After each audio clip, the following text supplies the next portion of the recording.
तसं यांच्या बाबतीत काय सांगा? ह्या एखादं काही असं झालं तर बोलायचे बंद राहते, थंड राहून राहते. हे तशी बोलत नाही? बोलतच नाही. अरे बापरे. नाही असं वाटतं की काय तिला रागायला का काय काय होतं काय. नंतर मग ती जसा वेळ जातो, जास्त वेळ जातो माझ्यापेक्षा, पण तो घेतल्यावर मग ती बोलते व्यवस्थित.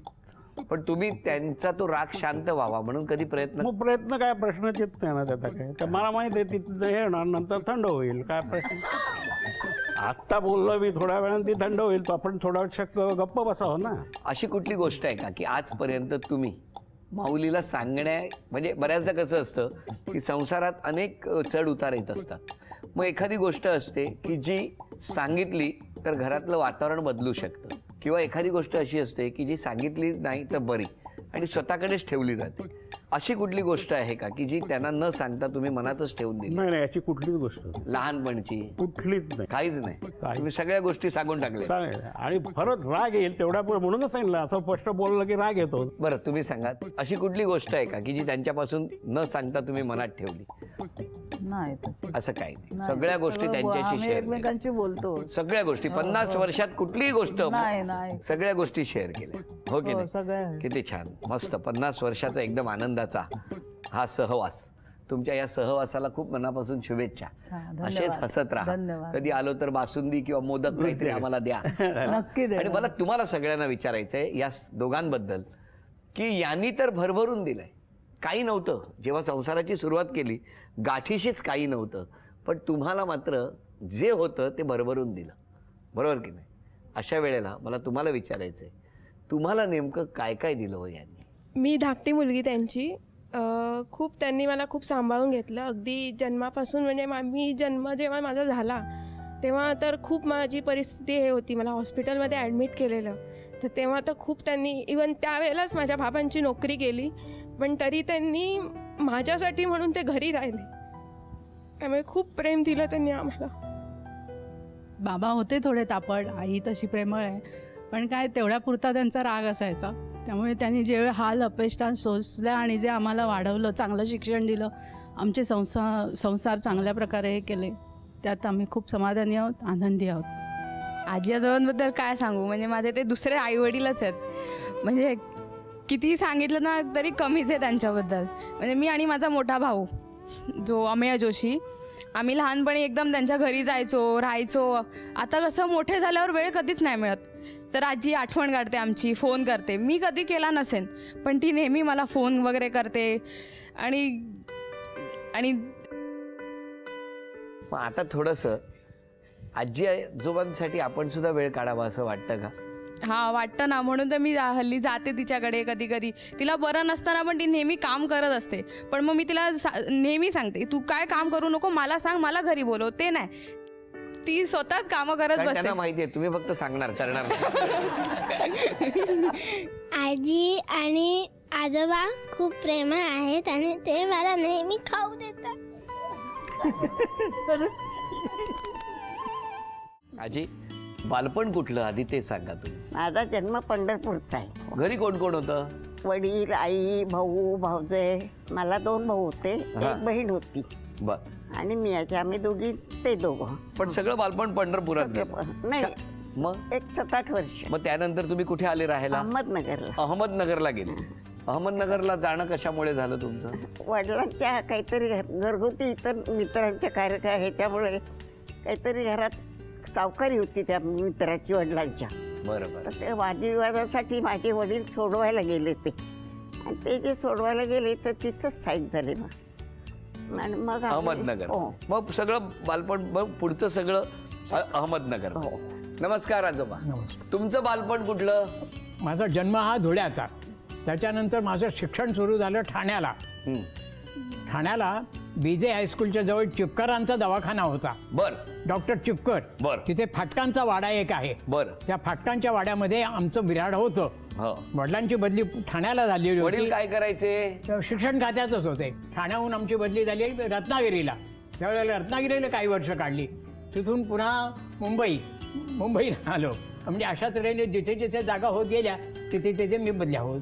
वा वा, छान छान. पण एकदम मस्त, हो की नाही? हा प्रवास सगळा सुखकर होता? सुखकर झाला. बर. स्थायिक डोंबिवलीत एकदम कुठे गेला? सांगतो तुम्हाला. हा सांगा माझी सुरुवात जी आहे ती दिवसाला 1 रुपयाची आहे. ज्या वेळेला मला पगार 30 रुपये महिन्याला होता. बरं 1942 सालचा मी प्रवेश केलेला आहे तिथे.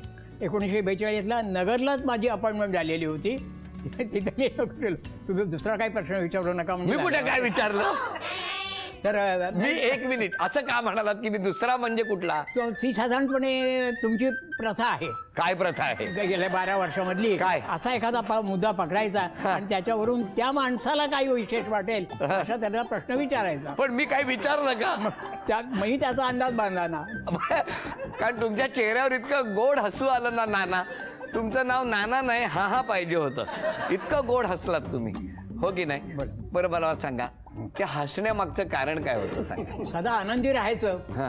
काळजी काही करायची नाही. हा. जे समोर येईल त्याला आपण हे राहायचं, अस्थिपक्षी विचार करायचा, कधी नकारात्मक विचार हे करायचा नाही, नाही. नाही, नाही. आणि हा हे ठेवल्यामुळे मला लोक हे विचारतात की नाना पर्यंत काय आहे, तर मी हेच सांगतो बरं. की अस्थिपक्षी विचार करा. नकारात्मक विचार भाषण जर आलं, डोक्यात काय आलं तर त्या गोष्टी बाजूला सारा. ओके ओके मला सांगा, आता तो एक शब्द तुम्ही वापरलात ना, त्याबद्दल हस्ती पक्षी, हो. हा जरा समजावून सांगा. आजच्या जनरेशनला ना नाही आपल्याला पूर्ण मी सांगतो सगळं. त्यांना कावळा, मोर, बाकी सगळे पक्षी माहिती आहेत, हे माहिती नाही. विचाराची जी दिशा आहे ती नेहमी अशी उच्च दराची जी ठेवलेली असले तर त्याने आपल्याला समाधान होतं. त्याला म्हणायचं अस्थिपक्षी विचार करा. बरं मला सांगा, ना बोला. 73 वर्षापूर्वी जो योग आला, एक सुवर्ण असा क्षण आला, बरोबर की नाही? 73 वर्षापूर्वी, हो की नाही? शुभ मंगल सावधान असं म्हणाले ना सगळे. 73 वर्षापूर्वी, हो ना? हे कुठे आणि कसं?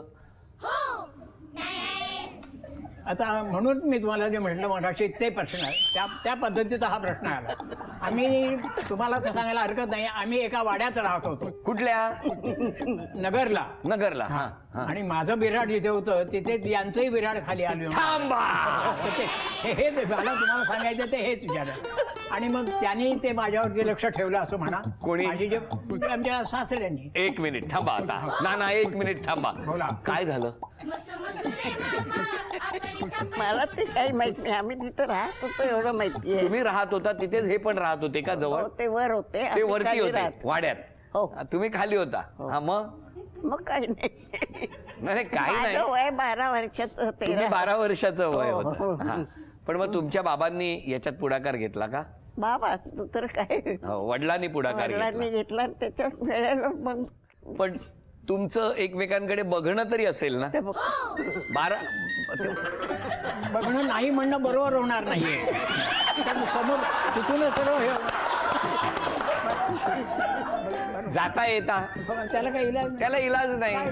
तुम्ही येतात तेवढ्यात ह्या समोरनं आल्या, एकमेकांकडे बघितलं, हे तर झालंच असणार. पण तो काळ असा होता हा. की आम्ही जर आणखीन काही पुढे जाण्याचा प्रयत्न केला असता आत्ताच्या भाषेमध्ये तर आम्हाला आमचं अस्तित्व विसरावं लागलं असतं. नाही नाही, बरोबर आहे, बरोबर आहे. त्या सगळ्या मर्यादा. त्या सांभाळून आम्ही तिथं, आणि आमच्यावरती संस्कारही तशा प्रकारचे होते. हो मला सांगा, मग लग्नाचा प्रस्ताव कोणाकडनं आला? साधारण जगररूटीप्रमाणे एखाद्याची मुलगी जर असेल, ते वडील जे असतात ते ह्याच्यावरती असतातच.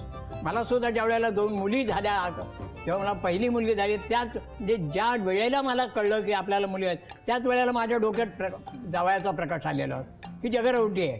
त्याप्रमाणे त्याने माझ्यावरती म्हणजे पाहिलं होणार. आणि नंतर त्यांनी मला प्रश्न विचारला, तुम्हाला त्यातल्या एक सांगतो की अंकाळमध्ये तुझं काय म्हणणं आहे. म्हटलं माझं काय म्हणणं आहे, माझे वडील असतात पुण्याला. तर म्हटलं आता त्यांना तुम्ही संपर्क साधा. उरल्याला काही कार्यक्रम करायला गेला होतात का तेव्हा?